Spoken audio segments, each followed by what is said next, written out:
krikščionys nesilaiko Toros įstatymų. O jeigu nesilaiko įstatymą, tai geriau net nesimels. Nes jų malda kelia Dievui pasibjaurėjimą. Jeigu giedojimas dvigubą maldą, tai dvigubą pasibjaurėjimą kelia. Patarlių 28.9, pažiūrėkit. Patarlių 28 skyrius, 9 eilutė, kuris sako, kas neklauso įstatymą, to malda pasibjaurėjimas. Kur šabatas? Kur šabatas? To malda pasibjaurėjimas. Tai kam giedoti? Įstatymų laikykitės. tą turėjo atlikti tik tai tam tikrą grupę asmenų. Tai yra Levio giminės palikuonis. Tik Levio giminės palikuonis. Buvo giminės, buvo viena giminė Levio ir jo palikuonis, ir net ne visi, ten ir Kehato palikuonis.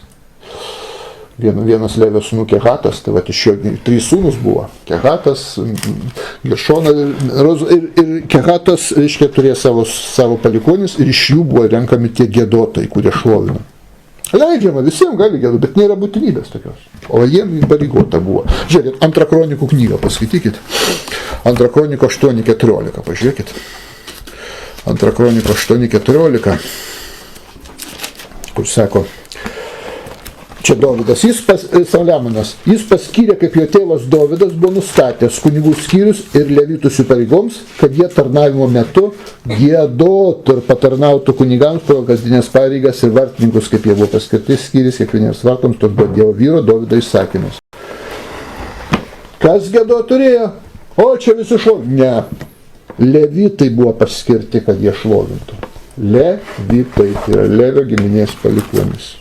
Jų funkcija buvo. Žiūrėkit, 2 kronikų 20.19. 2 kronikų 20 skyrius 19 eilutė. Levitai Kehato ir Koracho palikuonis garsiai šlovina viešpatį Izraelio Dievą. Matot, ką šlovina? Levitai Kehato ir Koracho palikuonis garsiai šlovina viešpatį Izraelio Dievą. Tai tik tai jūs čia niekaip nei su Levitais nieko bendro neturit, nei su Kehatu, nei su Izraeliu. Tik jų gyri ir gyveno, ne bet kieno, ne bet kas paims ir giedos. Žiūrėkit, pakartoju įstatymo 14.2. Nes esate šventi žmonės viešpačiui, jūsų Dievui. Jis jūs išsirinko iš visų žemės esančių tautų būti jo tauta.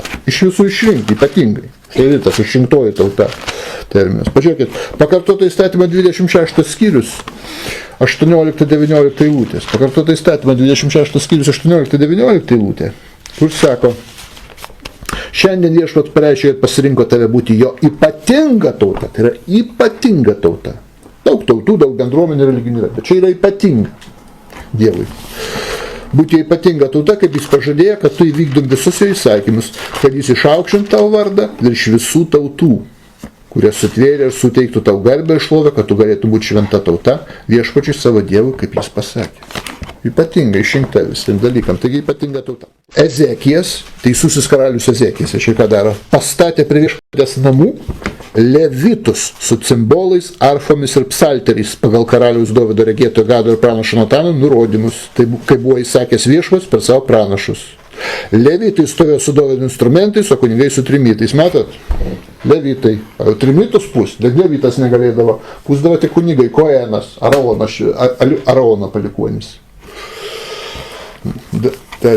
Viskas tarnystam sustatyta. Karalius Ezekijas ir kunigaikščiai liepė levitams šlovinti viešpatį Dovydo ir regėtojo Asafo giesmėmis. Jie džiaugsmingai giedojo ir nusilenkė garbinimui. Matot? Ne bet kas, ne bet kur. Žiūrėkit, Ezdro 3 skyrius. Ezdros 3 skyrius 10-11 eilutė. Pradeda atstatyti šventyklą grįžus iš Babilonijos, taip?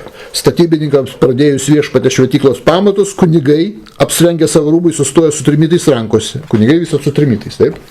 O levitai Asafo sūnus su cimbolai šlovina viešpatį pagal Izraelio karaliaus Dovydo nurodymus.